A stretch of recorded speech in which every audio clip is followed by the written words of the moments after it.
আমি একটা কথা সবসময় ভাবি যে কোনো কিছুতে কেন মেয়েদিকেই দোষ দেওয়া হয়, ছেলেদের কেন কোনো দোষ দেখা হয় না।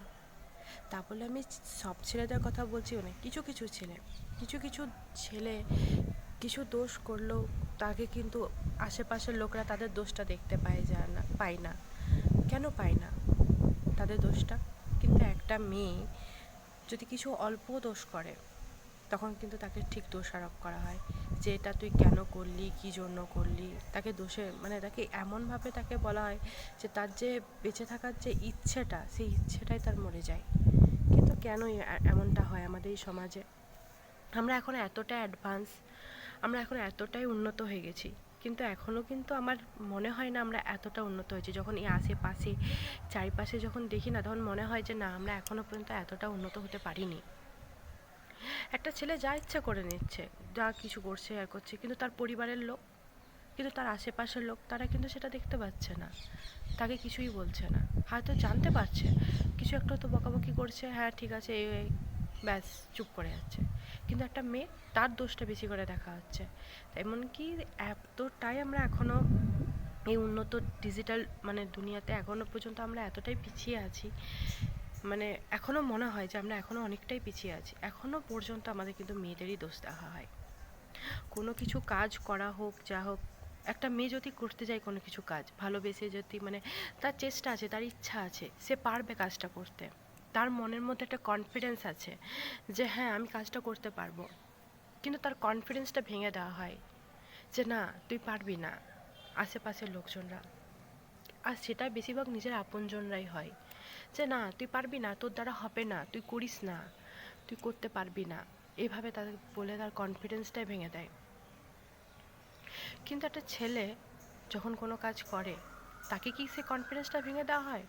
তাকে বলে যে না তুই পারবি, তাকে সাহস দেওয়া হয় যে না তুই কাজটা করতে পারবি, তোর দ্বারা হবে, কেন করবি না।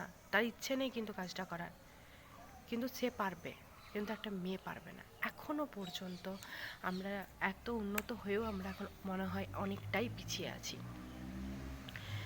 বিয়ের ক্ষেত্রেও দেখো, একটা মেয়ে সে কত ভালো নাম্বার পেয়েছে, সে পড়াশোনায় কত ভালো, তার অনেক নাম্বার, প্রত্যেকটা লেটার আছে আর আছে, কিন্তু একটা ভালো যদি একটা সরকারি চাকরি, যদি কোনো সম্বন্ধ পেয়ে গেল, তার কিন্তু ঠিক বিয়ে দিয়ে দেওয়া হবে যে না তুই যা শ্বশুরঘর হয়। কিন্তু তখন বিয়েতে বলে হ্যাঁ তোকে পড়াশোনা করাবো, এই করবো, কিন্তু করাই না সেভাবে। অনেকেই করায় না, অনেকে হয়তো করায়, কিন্তু অনেকেই করায় না।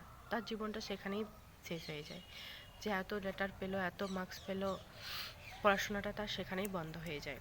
কিন্তু একটা ছেলে, তার পড়াশোনার প্রতি কোনো ইচ্ছেই নেই, কিন্তু সে তাকে এতটা সাপোর্ট দেয় ঘরের লোক, না তুই পারবি, এটাতে ভর্তি করি, ওটা ভর্তি করি করে তাকে অনেক সাপোর্ট করা হয়, কিন্তু তার সেরকম, সে কোনো কিছুতেই সেরকম ভালো নাম্বার পায়নি। এখনও পর্যন্ত আমাদের সে সব জিনিস নিয়ে পার্থক্য দেখা একটা ছেলে আর একটা মেয়ের মধ্যে।